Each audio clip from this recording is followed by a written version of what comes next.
very good evening to respected dignitaries and all my fellow colleagues. I would like to share a few words on the topic of green nephrology. Myself, Dr. Rishabh Naik, Senior Clinical Associate, Department of Nephrology. This webinar is to be moderated by Dr. Sudhir Ranjan Das sir and Dr. Arindam Kar sir. Okay, so first of all, a rationale for the Green Nephrology Initiative.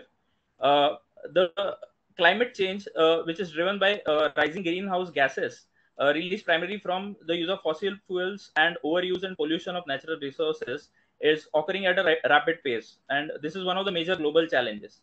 Now, along with changing climate, dwindling water supplies and extensive contamination of the environment with plastics is an additional threat. Now, ironically, health sector itself generates more than 4% of the global greenhouse emissions and 8% as so in high income countries. Many mostly high income countries have made a certain formal commitment to providing health related services which is more environmentally sustainable. Rishabh, Yes sir. Yes sir. Rishabh, you have to go to slideshow. Slideshow, that is in the corner I have below. opened slides on. No, that is a slideshow is not there. So that's why it is not moving. The slide is not moving. You have to go to slideshow. Go to the Okay. go to Yeah, the I have right. opened the slideshow only, sir. Just come now. Just come now. Sudhir, just come now. Yes. Okay, sir. Extreme heat increasing in frequency and intensity due to climate change have significant implications on kidney diseases. Currently, 10% of the world population is affected by it. Now, we have to understand that there is a bidirectional relationship between environment and kidney diseases. The environmental change has an impact on the patterns of kidney disease, and kidney care is itself responsible for carbon emissions and resource depletion. Also, we know that once the kidney function is irreversibly lost, people with kidney failure are often faced with the prospect of either of dialysis or transplantation. Now, as far as dialysis is concerned, both hemodialysis and peritoneal dialysis carry some of the highest environmental impacts of and carbon footprints. We'll see that in the slides to come.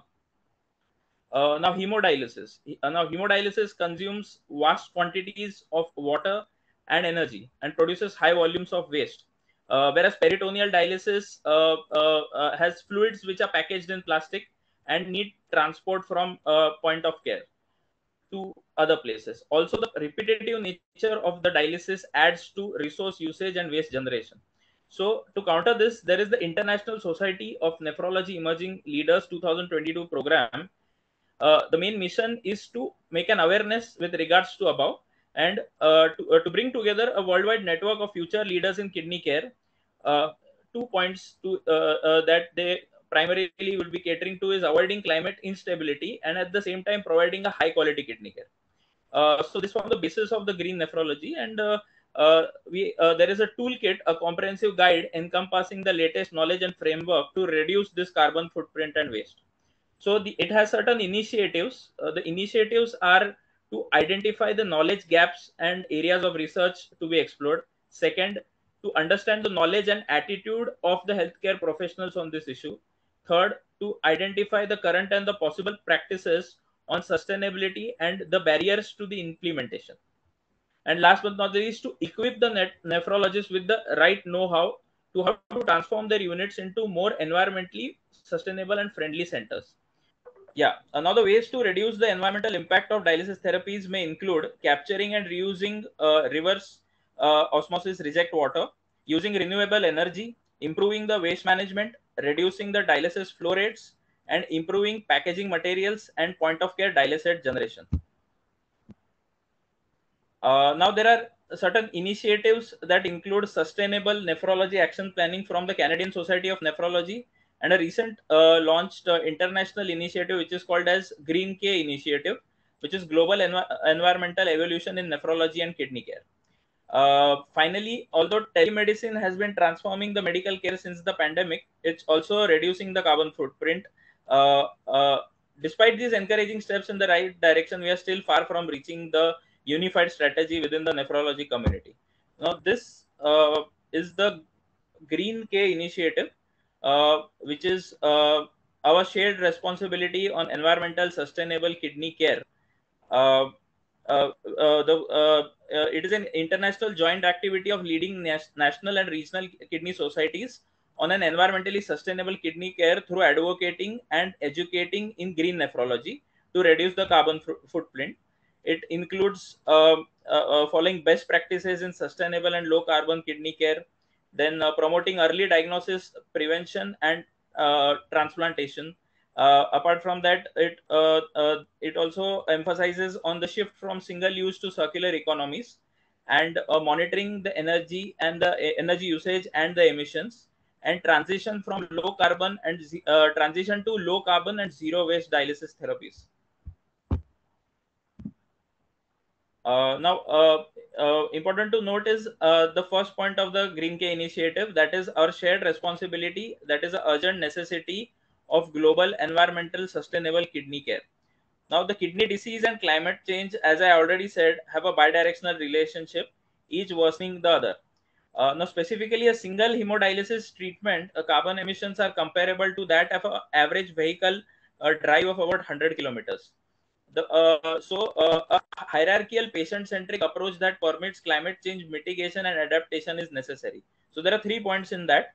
The first is prioritizing health promotion, early disease recognition, and uptake of existing effective therapies to slow the disease progression and prevent the need for hospital visits, including the treatment of kidney failure. Secondly, we must improve the access to transplantation for those who have are already suffering from kidney failure, and use of the optimal uptake of the preemptive transplantation, as well as expansion of the live and the deceased donor programs.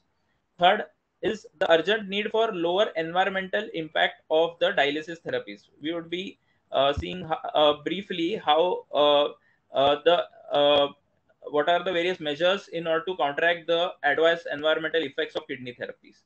First and foremost is health promotion. Second is early identification of the kidney disease and early adoption of the lifestyle therapies. Third is the early identification of kidney disease, continued lifestyle therapies, pharmacotherapy to prevent the disease progression. Fourth would be non-dialysis kidney failure therapies when available and appropriate, that include conservative care and further transplantation, more so preemptive transplantation. Last but not the least is sustainably powered and produced low impact net zero waste kidney replacement therapies resilient to the climate threats. Now, the International Society of Nephrology Emerging Leaders program along with Green K have adapted these 3 points. That is, first of all is the education. What is green nephrology? A dedicated field and which facilitates the development of environment oriented teaching curricula for the kidney care providers. What is green dialysis? Green dialysis is not fundamentally different from a conventional dialysis, but actually it uses less water and energy. Second is the procurement infrastructure and the innovation.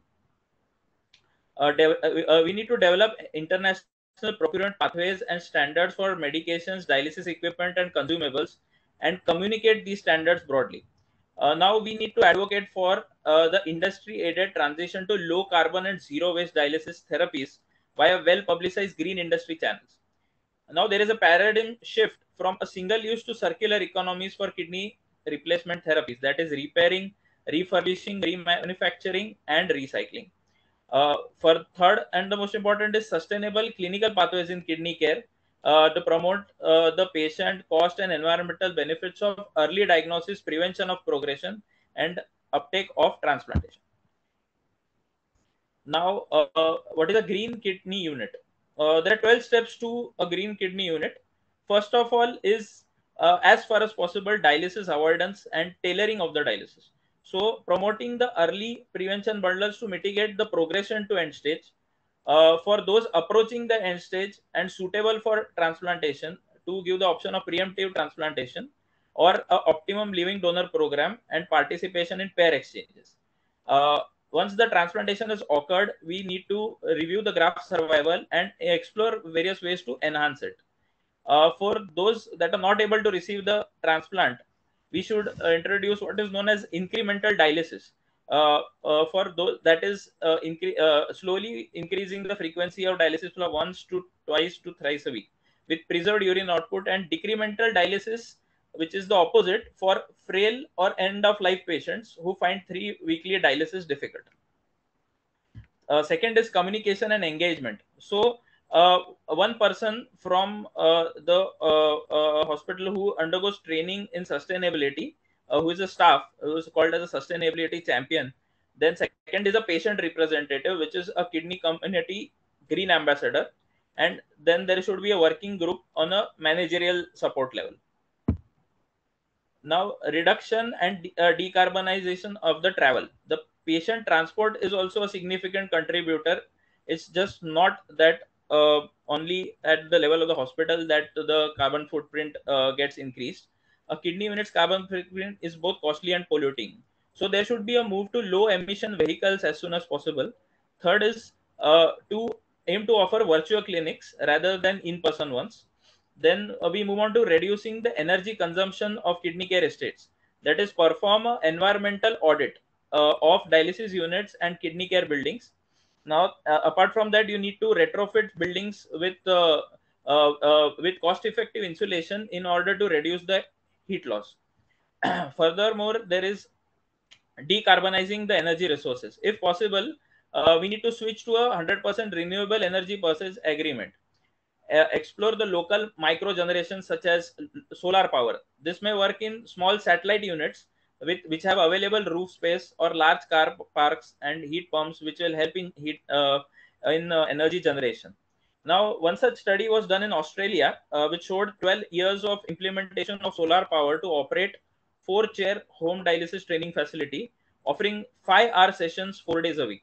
And the billing reimbursement ratio was neutral, and there was no net power consumption, which was quite surprising. Then we move on to acid concentrates.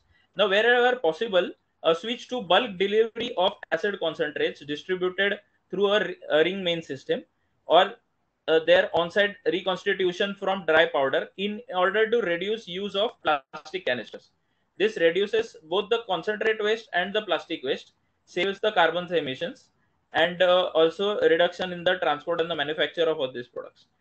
Then we move on to saving of the water. Now, work with technicians to ensure that reverse osmosis system does not discard excessive water, and ensure dialysate flow rate is switched off to reduce the priming fluids and energy while waiting for the patients. Then third is the discuss with estates the potential use of RO reject water for other subordinate usage, such as flushing toilets and supplying to laundry facilities. One important measure that gets frequently overlooked is staff travel. Staff travel is also a significant contributor of a kidney unit's carbon footprint. Now, support staff in decarbonizing their journeys and using more active travel, such as walking, cycling, or car share, or flex shift patterns that are in tie with their public transport timetables, and promoting the use of e-bikes through salary sacrifice schemes for EVs and bikes. All these are a part of the Green K initiative. Then the linen on dialysis. Now, offer patients the chance to have their own bed sheets and blankets during dialysis sessions. This dramatically uh, reduces the laundry costs and saves nursing time, and is a good narrative about simple sustainability changes. Funding. Now, switch any accounts, including charitable or research account ones, which and disinvest from banks that promote the funding of the fossil fuel or single-use plastic. Procurement. Then consider that the possible environmental footprint of any significant or recurring purchase, especially dialysis consumables, should be done, and there should be regular reviews to it. And resilience is developing a working group which helps in development of sister kidney units in the risk of when there's flooding or extreme heat events. Moving further, we would not now move on to the water implications in dialysis therapy, threats and opportunities to reduce the water consumption, which is a call for the planet. So hemodialysis takes 4 hours and uses a dialysate flow of 500 ml per minute. Due to the inefficiency of reverse osmosis water filtration, 1 liter or more of the source water per minute is required to prepare the dialysis, or about 240 liters over a 4-hour dialysis session. Adding in the volume of water using for priming, rinsing, and sterilization of the system results in 500 liters of water use per treatment. The global annual water use of hemodialysis is approximately 265 million meter cube per year. In this reference estimate, two-thirds of this water is represented by reverse osmosis, reject water discharge into the drain. Typically, all water that does not end up as a dialysate is lost to the drain, and this can be as much as 380 liters per treatment. Now, to counteract this, there is what is known as a circular water management, which complies to the 3R concept, which is reduce, reuse, and recycle. So, reduce is reduce the dialysis need, reduce the dialysate flow, and optimize reverse osmosis performance. Reuse means reusing of the wastewater as potable water, and recycle is the recycling of the dialysis effluents for aquaponic and agricultural usage. So this figure gives you a simpler perspective on the same, that is reuse, reduce, recycle, repair. Reuse of the cartridges, plastics, bottles, recycling of the plastic, paper, and the cardboards. Then reduce the dialysis usage through incremental dialysis, nutritional management, and preemptive transplantation, and proper maintenance of the dialysis machines. Now, innovative policies based on the transition from linear to circular water management may lead to a paradigm shift and establish a sustainable water management model. Now, we look into the water consumption in dialysis. The hemodialysis water consumption. The hemodialysis is the most widely used treatment for end-stage kidney disease, as is widely known, and chosen by approximately 90% of all the dialysis patients. Approximately 3.4 million patients are estimated to be on hemodialysis at the time of the 2022 Global Renal Replacement Therapy Annual Report. Now, as the dialysis population grows by at least 7% per year, both the water used and the wastewater generated by the dialysis units correspondingly gets increased. The quantity of the water consumed for hemodialysis depends on several factors. The most important one is water treatment.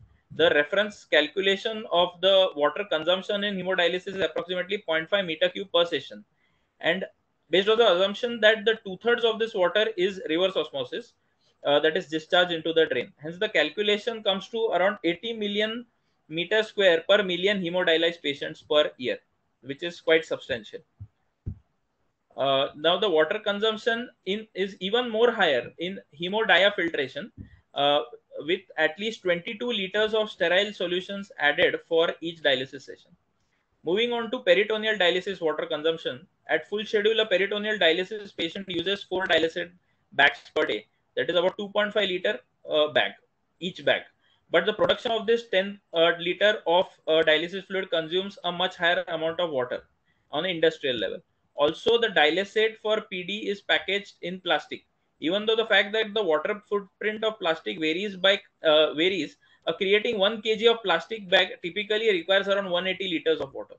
Now, considering that an unfilled 2 liter bag of PD dialysate weighs approximately 0.1155 kg, the amount of water required for its manufacture is approximately 28 liters. This volume would be even higher in the case of automated PD, where typically more than 12 liters are used per patient every day, whereas it may be obviously lower in incremental PD schedules. Now, what are the policies to reduce the wastewater? Now, reducing the dialysis needs optimization of the dialysis start and dialysis prescription, what is known as the intent to delay policy. The delaying the start of the dialysis is an example of how to make it planet friendly. The concept of the early dialysis start does not increase the patient survival and may, on the contrary, increase the morbidity and impair the quality of life while also increasing the cost. The intent to defer policy has only recently been integrated into nephrology guidelines, mainly following the ideal study. Ideal meaning the initiating dialysis early and late study, which clearly demonstrated that starting dialysis at a much lower estimated glomerular filtration rate than that usually retained in Western countries was not associated with an increase in the mortality. As a consequence of the ideal study, what the conclusion was that most of the current guidelines advocate delaying the start of the dialysis in asymptomatic patients, particularly with end-stage renal disease, until there is a significant reduction in the glomerular filtration rate to about 6 ml per minute per 1.73 meter square, or the appearance of the clinical symptoms or the indications. Now, delaying dialysis initiation obviously saves water.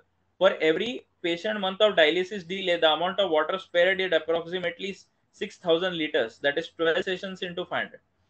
Now, because a healthy diet, protein restricted diet, plant-based diet, whenever possible, is one of the basic tools for safely delaying dialysis start, the ecological advantage of reducing dialysis need are further associated with reduction in the red meat consumption, which has an incredibly high carbon footprint. Now, as I had mentioned earlier about incremental dialysis, now the concept of incremental dialysis, especially in PD, in which acknowledging better preservation of the residual kidney function goes hand in hand with the demonstration of its importance on survival. Now, the standard of care in PD is incremental, and this patient-friendly, resource-wise, and planet-friendly approach is acknowledged in recent guidelines of International Society for Peritoneal Dialysis. But only recently, however, this policy has been translated into incremental hemodialysis. In experience centers, up to two-thirds of the patient may benefit from a smoother dialysis start, taking into consideration incremental hemodialysis. Considering the high mortality rates during the first month of dialysis, and the survival benefits in patient with preserved residual kidney function, and incremental hemodialysis start may provide an opportunity to optimize the patient's survival.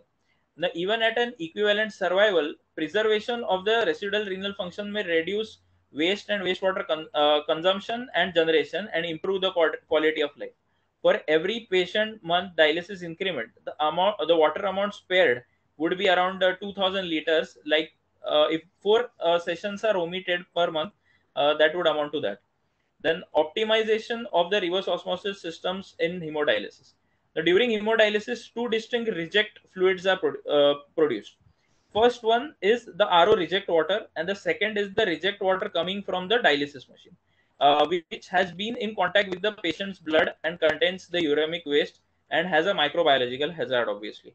The purification of the water needed to produce the dialysate involves series of steps, including sand or charcoal filtering, softening, and deionization via RO. Whereas the first generation RO systems discharge a large quantity of water, about 50 to 70% at each step. New generation RO systems recycle at least part of the wastewater, and the amount of water actually discharged may be as low as 20%. That is less than half of what was generated in the first generation RO systems. There is a study by Bendin et al. Which reported that replacing the old generation water treatments with new ones led to a 52% reduction of water consumption per session, on an average from 700 to around 380 liters per session in the treatment centers of large dialysis corporations. Now, technical aspects in hemodialysis. While in PD, the dialysis schedule, that is number and the type of the exchanges, is the only determinant of water consumption, some further technical issues may be considered in optimization of the water consumption. In particular, in some European countries where hemodiag filtration was highly developed and quest for efficiency primed the dialysis community, the dialysate flow was increased to up to 700 to 800 ml per minute to improve the dialysis efficiency by over 5 to 10%. Although this policy made sense in the young patient population with high dialysis needs and low access to kidney transplant, the clinical differences in the older dialysis population were probably very negligible. Now, a well-balanced dialysate flow may be financially and ecologically profitable, reducing, at least in some cases, from current standard of 500 ml to 400 ml could save around 100 liters of water per 4-hour dialysis session. Now, hardware innovation in hemodialysis. The innovative technologies may further help in water management in hemodialysis. Changing priming and flushing policies may also allow for substantial water savings. Many of the new generation dialysis machines are intended to be more eco-friendly. They can match the dialysate flow to the blood flow, thus saving significant amounts of dialysate while maintaining high dialysis performance. This potential is impressive, with the reduction of water used by approximately 66%. Now, moving on to the second aspect, that is the reuse, recycle of dialysis wastewater. The reuse of the water discharged from the reverse osmosis.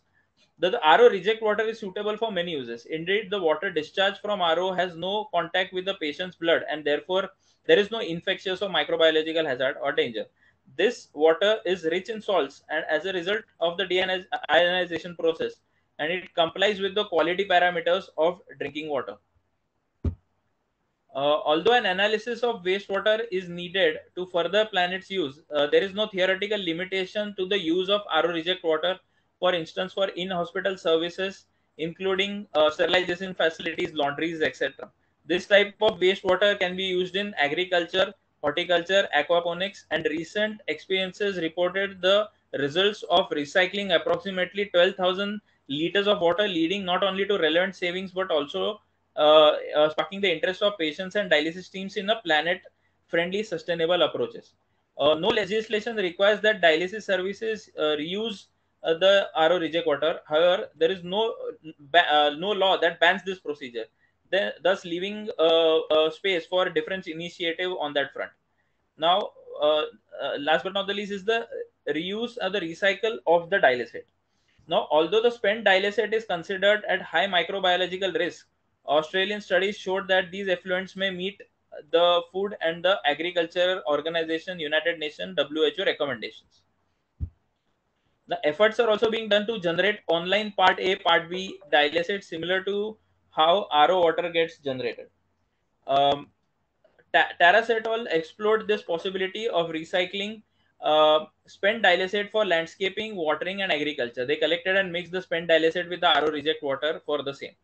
The biological and microbiological tests showed that organic matter and bacterial count values were within Food and Agriculture Organization and WHO standards for water for agriculture purposes. Another approach to recycling for garden watering was mixing the spent dialysate with the well water to a lower conductivity and meeting the microbiological standards. Furthermore, is the rainwater harvesting, where was to mix dialysis effluents with rainwater depending on the intended use. The rainwater harvesting is an ecological alternative that provides free and safe water, and no approval is required for the same. Now, this is uh, a figure that shows how, about the saving water in dialysis. Now, one dialysis session of 4 hours, there is 140 liters of dialysate that is required, and 400 liters of water is used in the production of the dialysis, and 2/3 of this is rejected. Now, this 2/3 rejected water could be used to provide water for hospital laundries, to create steam used in sterilization, as grey water in toilet facilities, then in sanitation systems in wards, and low pressure boilers. Installing a water salvaging system can allow reject water to be pumped to alternative use sites, saving you both money and water. Another type of dialysis is the sorbent dialysis. This requires only a small volume of dialysate to be used, that is about 5 to 6 liters, which is continuously regenerated, producing of the fresh dialysate from that of the containing uremic solids by a specific cartridge containing urease, anion, and cation exchangers and activated charcoal. The future is zero liquid discharge policies. What is the zero liquid discharge policy? Is an innovative water treatment process in which all of the wastewater is purified and recycled. This process is complex and involves several steps such as ultrafiltration, reverse osmosis, evaporation, and electrodeionization. Although setting up the system is complex and expensive, in the long term, the procedure should allow for financial advantages. This innovative water treatment procedure has not only been used in dialysis, however, its feasibility has been discussed, and there is room for projects involving this advanced technology. Now, moving on to sustainable water management, what are the economical and the legal barriers? Now, there are certain lack of laws and regulations which favor green medicine in general and green nephrology in particular. And there is large-scale initiatives are increasingly being undertaken. The Environment Protection Agency currently has a water management plan, some of which are easily applicable to nephrology, including use of water smart landscaping and irrigation, then reuse of the laboratory culture water, control of the RO system operations, and recovery of rainwater.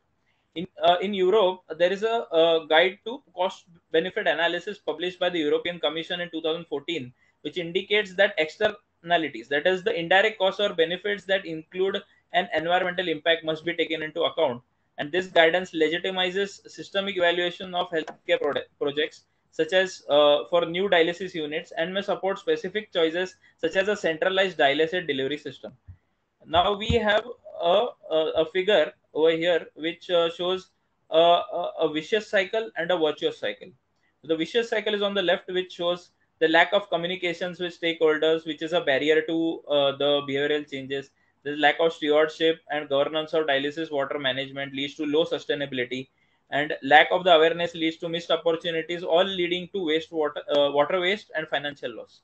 While on the right side, there is need to reduce the dialysis need, optimize the dialysis schedules, and reduce the water losses, and reuse wastewater from the reverse osmosis for various purposes in the hospital and in the community, and recycle the spent dialysate for various purposes in the hospital and the community, as was discussed previously, thus causing helping in water sparing and financial savings.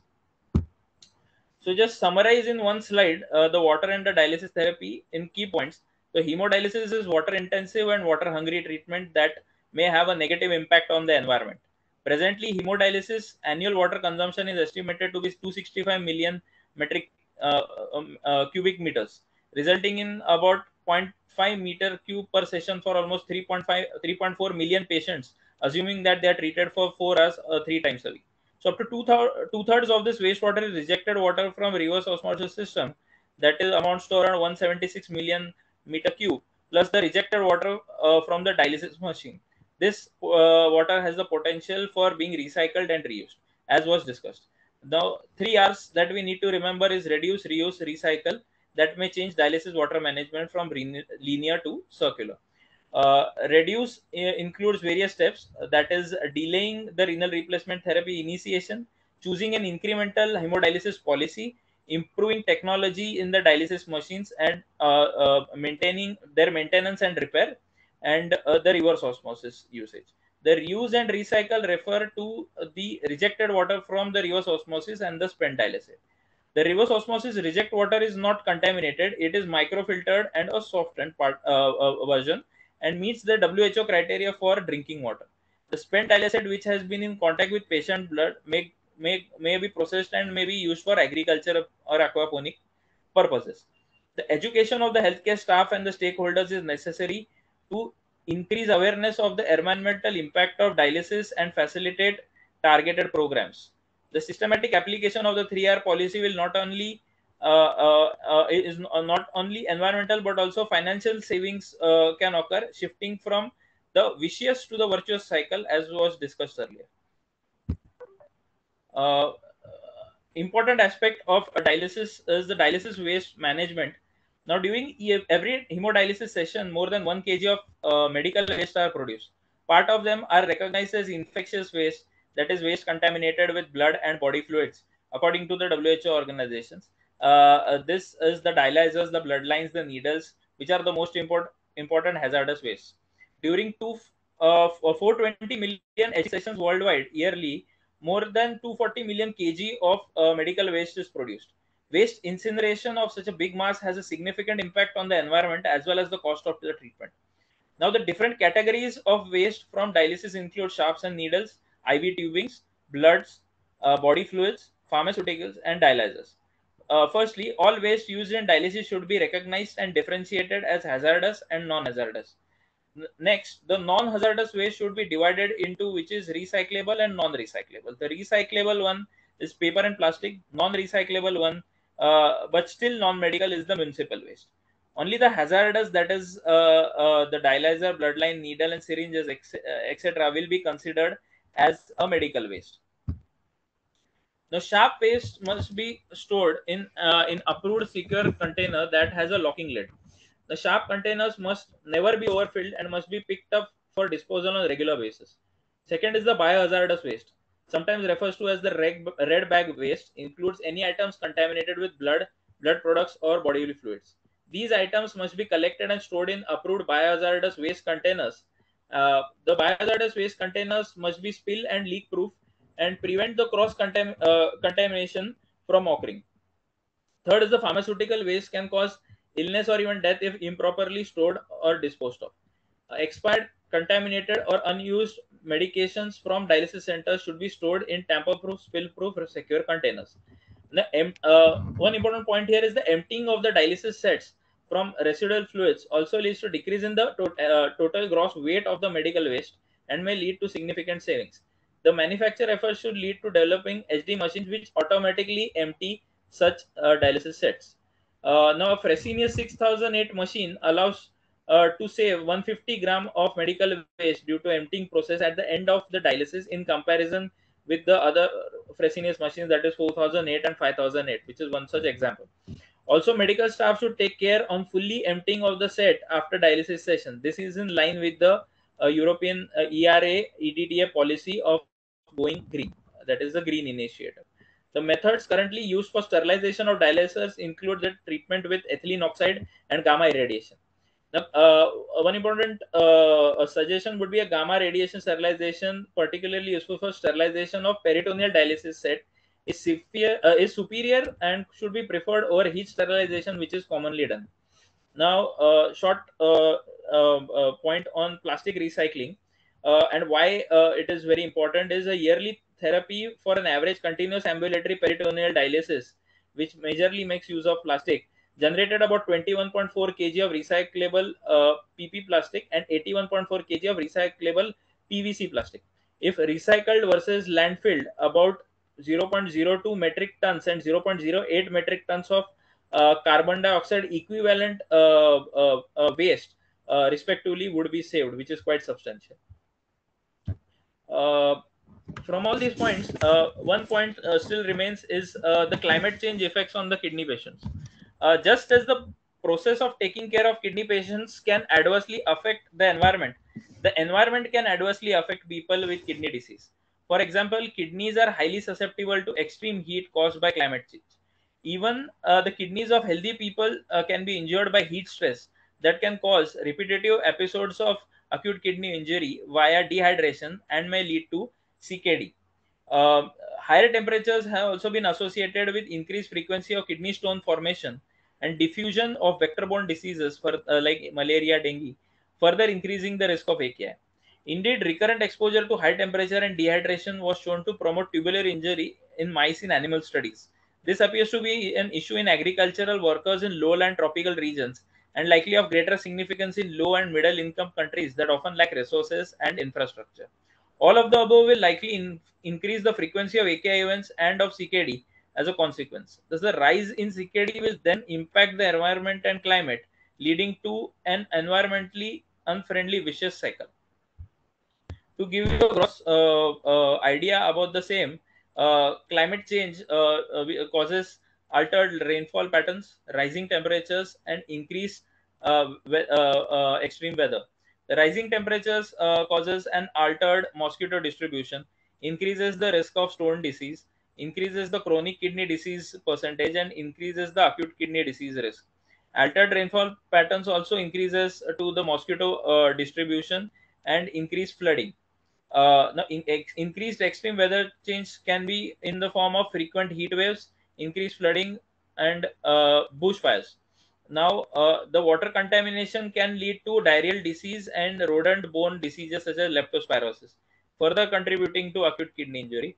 And increased flooding and bushfires can cause infrastructure damage, which lead to disruption in the kidney care delivery systems. Finally, we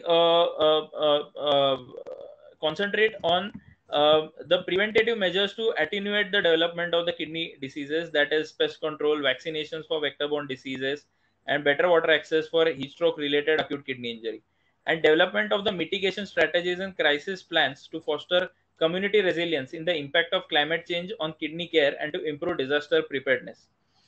Secondly, early screening and management to avoid advanced kidney failure and to reduce the demand for hospital care, including dialysis. Then promotion of a healthy lifestyle as primary prevention, which itself can be eco-friendly. Measures to tackle inequality would improve the overall care quality for kidney health and reduce the disease burden. Last but not the least is the development of the environmentally sustainable treatments. Example, reusing the reverse osmosis reject water and dialysis, using renewable energy and improving the waste management. Telemedicine and home-based therapy to minimize the travel cost and thus reducing the carbon footprint, and promotion of transplantation, more so preemptive transplantation. So kidney disease giving rise to environmental impact of treatment and contribution to climate change, and again causing the kidney disease is a vicious cycle, and these would be the measures that would be helpful in order to counter these issues. With this, I would like to complete my seminar on green nephrology. Thank you.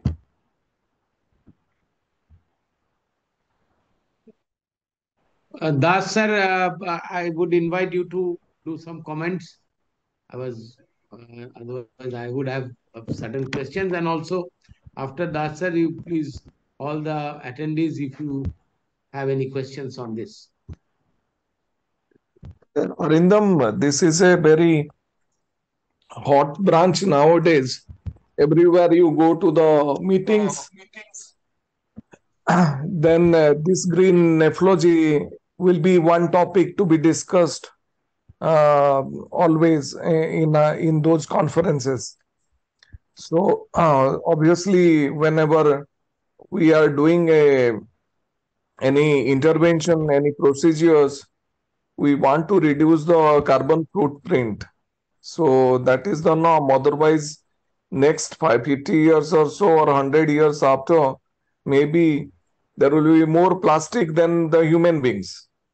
So that is what we aim to. Whatever Rishabh has highlighted quite effectively, that how to reduce the carbon footprint and contribute in our in especially dialysis unit and the hospital in performing this concept of green nephrology. What I wanted to highlight here is few concepts probably intensive care people might not be knowing. One is peritoneal dialysis, probably they are not familiar with. So this peritoneal dialysis is basically we you know that there are certain bags has to be exchanged when you are putting the peritoneal fluid, the exchange fluid into your abdominal cavity in between the visceral and parietal peritoneum, and then keep it for some period of time, then take it out. So where the peritoneum acts like a sieving, so thereby we take out the waste products. So that is the concept of peritoneal dialysis, and we have different types of peritoneal dialysis. So that we can cover later on. Maybe may not be very interesting for intensive care people, but we'll definitely have a look into that later on, if at all it will be required by your means other people. Then second one is basically the concept of sorbent dialysis. Sorbent dialysis is one of the newer dialysis machines where the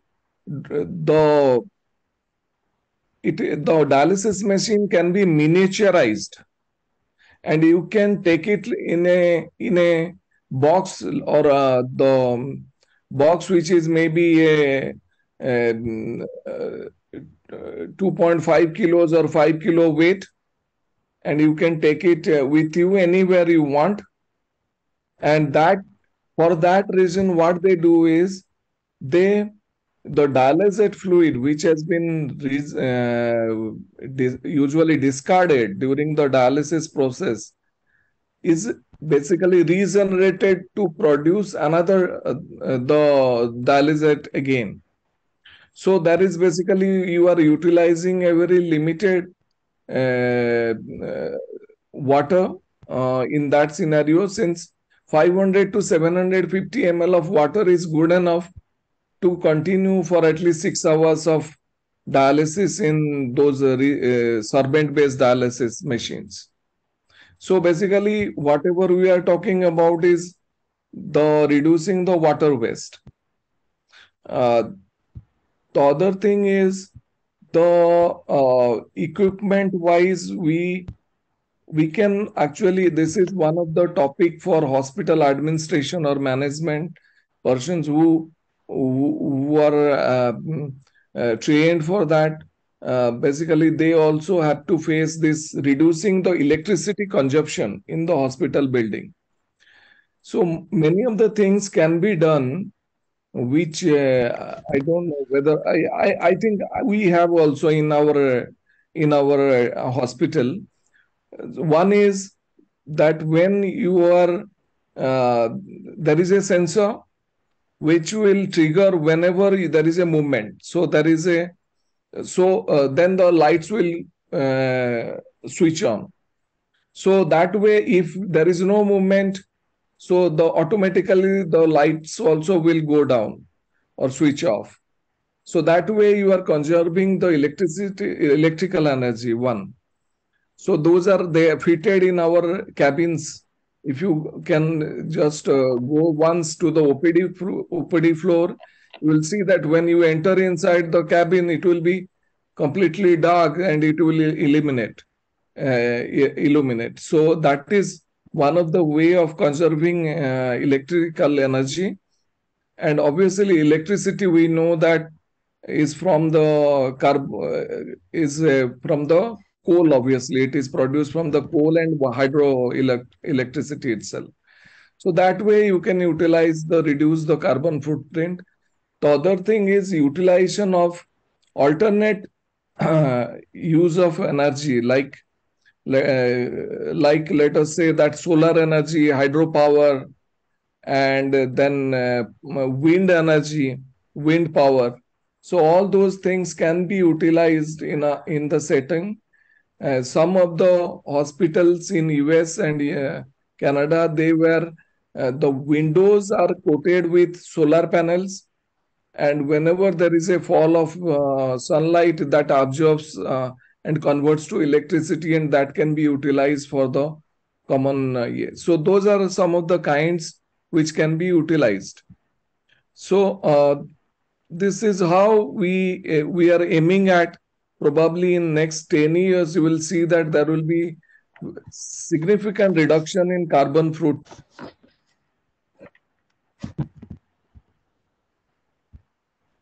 at this moment, and it is obviously will improve our surrounding environment. Over to you, Arindam. I would request Gandhi sir to please comment. See, I heard it. This is a new topic for me because a very, very senior person. New topic for me because we are not worried about it. But what they say is right, you know.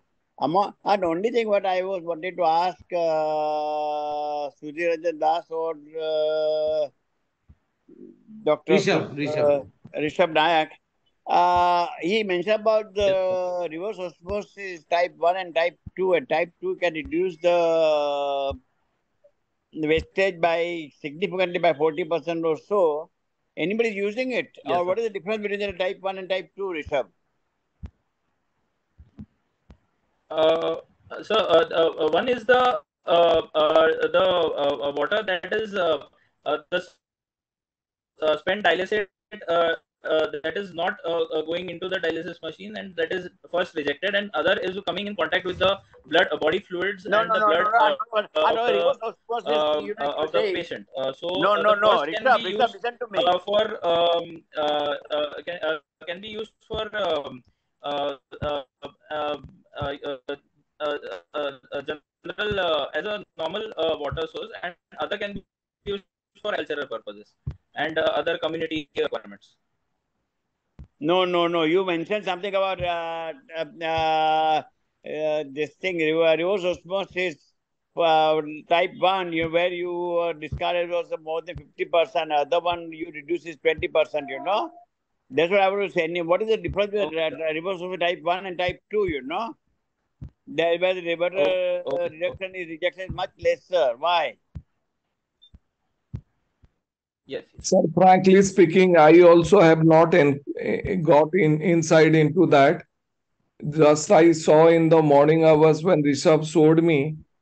So I'll get back to you, sir. I have And not to another thing, answer. Sudhir, regarding Yes. your Yes, this sir. thing, sober dialysis, that sober dialysis, I had used it even in India, ready machine, what is called ready machine, 6 kilo machine, you can put it in the dicky of the car and use it, but it requires lot of this thing, the regeneration of the cartridge. Every time you use it, because very, very, very expensive, you know.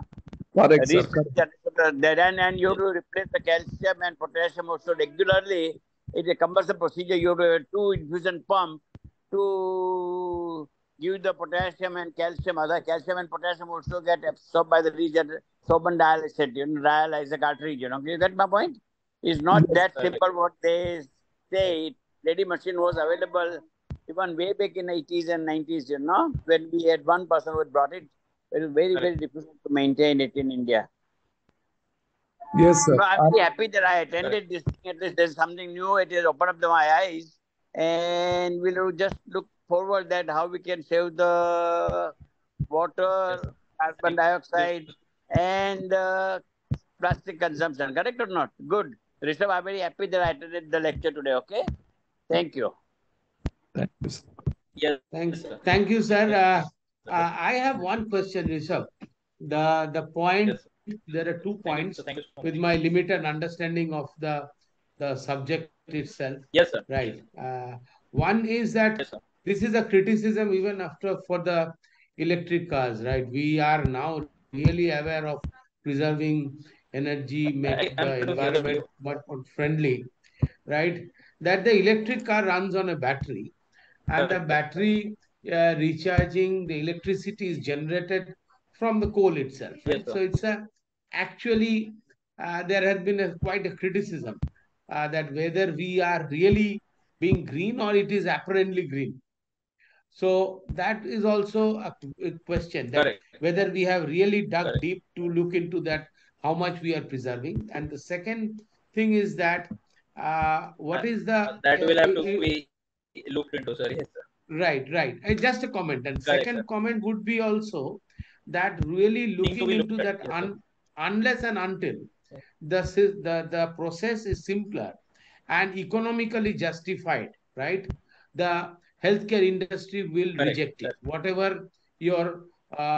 whatever your greenness and others. So to make it universally acceptable and adoptable to everyone, either there has to be some sort of legislation or regulatory Correct. Correct. compulsion, or it has to be very, very economically lucrative. So otherwise, so I think that's what we Viable call for today. viable for everyone. Yes. Yes. So what we call in business terms, it's called pharmacoeconomics, right? So if it is pharmacoeconomically appealing, Correct. and then people will start accepting it in it. Correct. And also, I think one more More. point is there is your sort of what would I say the term that using and discarded dialysate coming back and reuse in others. So how much it would be Correct. palatable, palatable to a, I think Gandhi sir and Das sir will also a to a non-medical person or a patient, that how much this Correct. would be palatable, that is also going to be a big question. But definitely we Yes. all are moving. I completely agree. In fact, we should adopt a lot of things. And lastly, I love the idea of your Correct. the that is being presented, because I Thank you, always sir. wondered that why a simple machine which has got just a pumps and others and a very basic physical or mechanistic principle would be a this big machine of a big size. Why not it becomes a much easier portable? So if you have seen our ECMO machines, right, Rishabh, right, it is more complex in terms of your mechanistic principles. It is almost you can just carry it anywhere. We do carry it anywhere. I think this Correct. is also a good one where the dialysis machines are becoming smaller, completely portable, and anywhere. And more So compact. Yes, yes, sir. yes. Anyone, Shatarupa, any question from your end? I can see you here. Richa is also here. Sheetal, our fellow. Any questions or any comment? Okay, so if there is no, I would formally thank Dr. Rishabh and Das, but most importantly, the youngest participant today, Dr. Gandhi sir, and then I would also request him to come and join in every program. We do it on every Thursday on 7 p.m. to 8 p.m. So we would be blessed if you are here every time. And slowly, gradually, we will also include, because we want diversity, inclusion, and equity. So we will include everyone who is interested. Yeah. And also, we will diversify our field in terms of participation and topic itself. And everyone will get a fair chance to present, to discuss, to ask questions. So that's how the critical care nephrology will move forwards. So thank you and see you on next Thursday. Thank you. Thank you. Bye. Good night.